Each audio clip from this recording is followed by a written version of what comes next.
Today's horror story dubbed Narration is Rats Have Sharp Teeth from the EC Comics. If you enjoy the story at any point in time, please do not hesitate to like, comment, and subscribe. It really helps me a lot. Anyways, without further ado, let's get right into this chilling tale.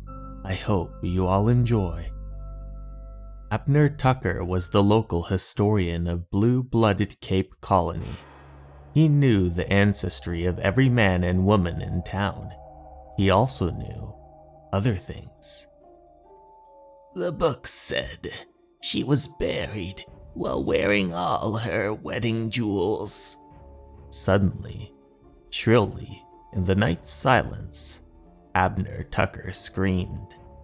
Ugh! Just a rat. They've honeycombed this place with their burrows and nests. Ew, sure gave me a start. I thought she was stirring in there, sitting up. Ah, there she is. The lovely Miss Lady Dean, with all her emeralds. Her emeralds. My emeralds now. And here they are. Just as that old history I found. Real emeralds, all right. A fortune in jewels, all mine. Just like the rest of the things this graveyard holds. Yes, this is only the beginning.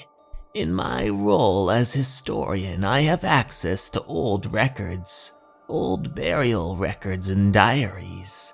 This whole graveyard must hold hundreds of thousands of dollars worth of valuables. Someday, I'll be rich. What? What was that? I heard something. A policeman.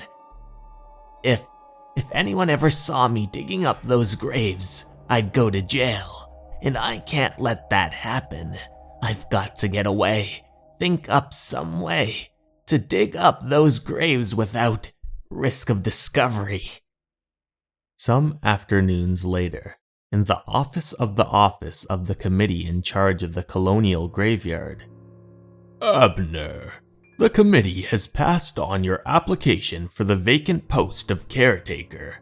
You have the job. Thank you, sir. Thank you.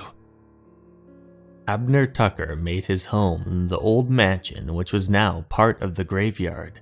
At night, he pored over old plans and blueprints.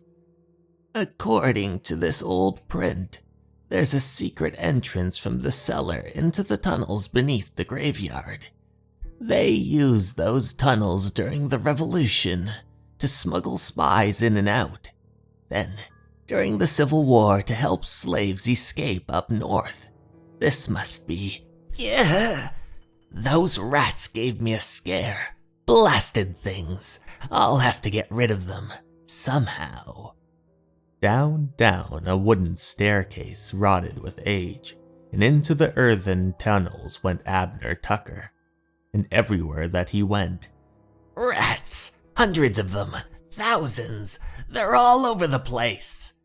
There's a grave right about here. I'll just get in a little work tonight. Have everything ready for tomorrow. And as Abner Tucker worked and sweated, cruel little glittering eyes watched his every move. For Abner Tucker was an enemy to the rats. I ought to be inside the coffin chamber fairly soon. At last, here it is. The grave of rich old Marcus Lee. He was buried with his money belt still on him. There's the belt, stuffed with good gold coins. How heavy it feels, but that's because gold is heavy. Nice yellow gold, enough here to make me rich. But there's more to come. I'll leave the belt here tonight. I must have a safe hiding place for it, up above. All the next day, Abner Tucker went about his tasks with impatience. That night, as he went along the tunnel and into the rifled grave of Marcus Lee, The money belt gone. Those rats took it. I can see the marks. Where they dragged it along the tunnel. They stole my money. Steal my things, will you? I'll teach you. You filthy little beasts. It's war you want, is it? All right. From now on, you all die. You die. Ha ha ha ha. You hear me, you things. You die. Nobody steals Abner Tucker's gold from him. The next day, Abner Tucker worked like a man possessed. He built traps. They'll learn what a man can do. They'll learn by dying.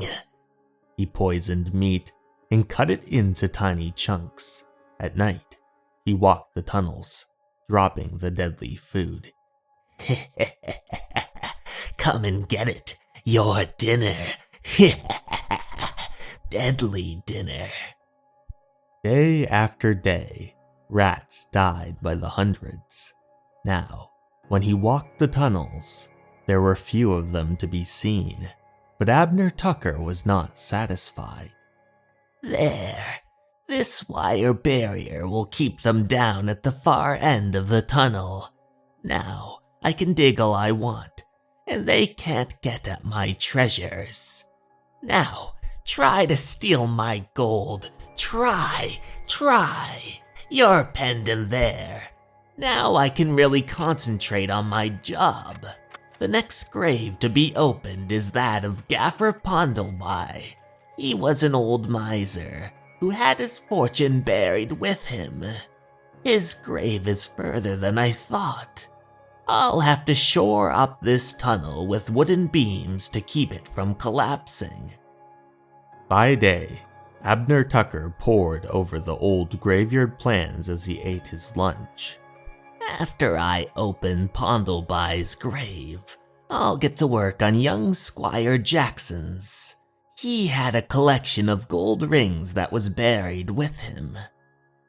As he ate, Abner Tucker was blissfully unaware that his enemies, the rats, were furiously working away below him.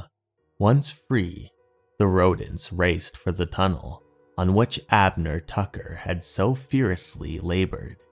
Their quick, white teeth gnawed at the wooden beams that supported the walls of the Pondleby tunnel.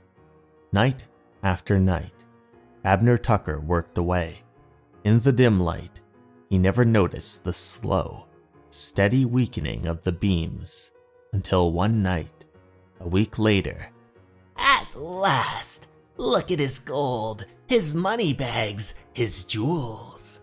There must be close to $50,000 in here. So excited was he that he did not hear the sharp clicking of gnawing teeth. A beam, weakened by the gnawing and the weight of untold tons of dirt, cracked. Another cracked. What's that? What is it? Oh, the tunnel is caving in. The rats, they've gnawed away the tunnel supports. My shovel is upstairs. No! I'll be buried alive down here. I can't dig out with my bare hands. No, the air won't last long. I'll be suffocated, buried. 20 feet above, the graveyard was quiet. Only the dead and the rats were there to enjoy the moonlight.